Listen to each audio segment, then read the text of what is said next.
കല്യാണമാ. അതാരുടെ കൂടെ? ഞാൻ മാധവേട്ടനോട് എപ്പോഴും പറയാം മോഷ്ടിക്കല്ലെന്ന്.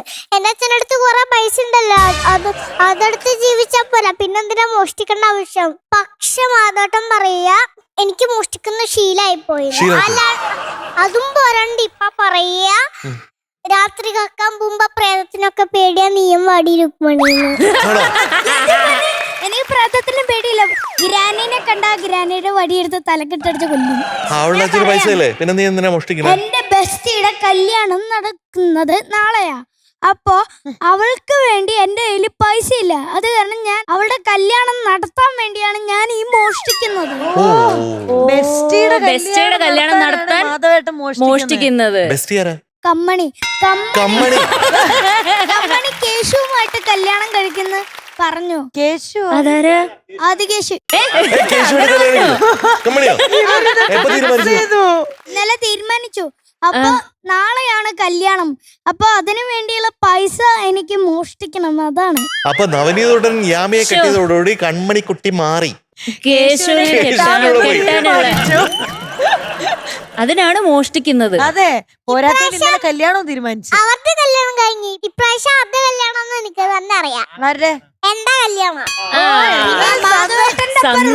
കല്യാണം കഴിച്ചു അവസാനം. പിന്നെ ഈ മാലിട്ടേക്കുന്ന കല്യാണത്തിന് വേണ്ടിയല്ലേ? അതെ അതെ അതെ. നിങ്ങള് ഹാപ്പി ആണല്ലോ അല്ലേ? മാധവന് ഇത്ര ഇഷ്ടമെന്ന് പറഞ്ഞ പിന്നെ പോടാന്നൊക്കെ പറയണ എന്തിനാ? മാധവന് ഇഷ്ടമായത് കൊണ്ട് ഇങ്ങനെ ചുമ്മാ എന്നെ ഇങ്ങനെ ഞാൻ കുളിച്ചായിരുന്നു. ഇവൻ കുളിച്ചില്ലേ? മാധവൻ കുളിച്ചില്ലേ? മാധവൻ കുളിച്ചില്ല. ഞാൻ കുളിച്ചു പല്ലേച്ചു മുടി നേരെയാക്കി ഡ്രസ് ഇട്ടു ഇവിടെ വന്നു. പിന്നെ കല്യാണമാകുമ്പോ പിന്നെ കുളിക്കണ്ടേ അല്ലേ? ശരിക്കും കുളിച്ചില്ല. കുളിച്ചിട്ട് വന്നാ മതി.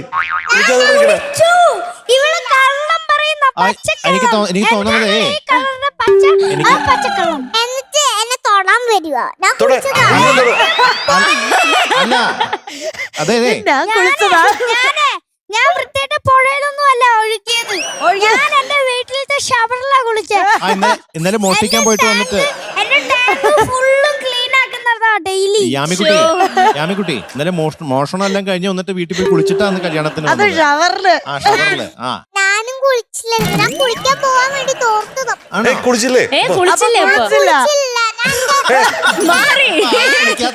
കുളിക്കാൻ വേണ്ടി തോർത്തതാ. അപ്പൊ ഇവൻ വന്ന് എന്നെ തൊടുക.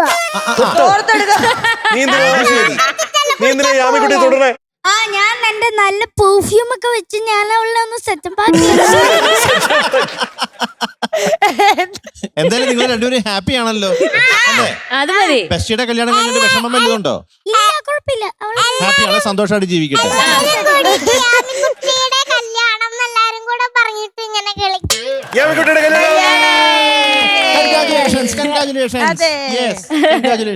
ഓക്കെ അല്ലേ? ഇനി നമുക്ക് കല്യാണ പെണ്ണും ചെക്കനും അങ്ങോട്ട് പോവാം. ബാ, കൈ പിടിക്കാം. ബാ. എന്തൊക്കെ കാണണോ അല്ലേ? എന്തായിരുന്നു? നമുക്ക് സാക്ഷികളാവാൻ പറ്റിയല്ലോ ഈ മുഹൂർത്തത്തിന്. ശരിക്കും ഇനി നടത്തണം. ഒന്ന് കഴിഞ്ഞില്ലേ? അപ്പൊ ഇതിപ്പോ എന്തായിരുന്നു? നീ എന്താ വേണ്ടേ? ഇനി ബിരിയാണി നമുക്കില്ലേ ബിരിയാണി നമുക്ക് ക്യാൻറ്റീനിൽ കഴിക്കാം. അങ്ങനെയല്ല, ഇത് ഒറിജിനലായിട്ട് സദ്യയൊക്കെ വേണം. അതാണ് കാര്യം. വാഴയിലിട്ട് പിന്നെ അതിനിങ്ങനെ കോരി കളിക്കാൻ കല്യാണല്ലേ? ഇതൊന്നും പോരാ. ഒരു സദ്യ ശരിക്കും ഇവളുടെ വിചാരം കല്യാണം കഴിഞ്ഞു വിചാരിച്ചേക്കണേ. സദ്യ വേണം ഇനി. ഇതൊന്നും പോരാ. എന്റെ കയ്യിലുള്ള പൈസ വെച്ച് ഞാൻ നിനക്കൊരു ചിക്കൻ ബിരിയാണി വാങ്ങിത്തരാം. എനിക്ക് ഏറ്റവും ഇഷ്ടപ്പെട്ടെന്നറിയോ? ഈ ഒരു ഫ്രണ്ട്ഷിപ്പാണ്. നമ്മുടെ കുഞ്ഞുങ്ങൾ തമ്മിലുള്ള ഒരു ഫ്രണ്ട്ഷിപ്പ് അല്ലേ? എല്ലാവരും ഒന്നായിട്ട് വരുന്ന വളരെ ബ്യൂട്ടിഫുൾ ഒരു ഫ്രണ്ട്ഷിപ്പ് അല്ലേ? അതിന് നല്ലൊരു കഴിവ്. ബിരിയാണി വാങ്ങിച്ചു തരാട്ടാ. ചിക്കൻ ബിരിയാണി വാങ്ങിച്ചു തരാം. അടുത്ത പ്രാവശ്യം നമ്മുടെ അടുത്ത പ്രാവശ്യം എന്റെ കല്യാണോ? അതാരുടെ കൂടെ?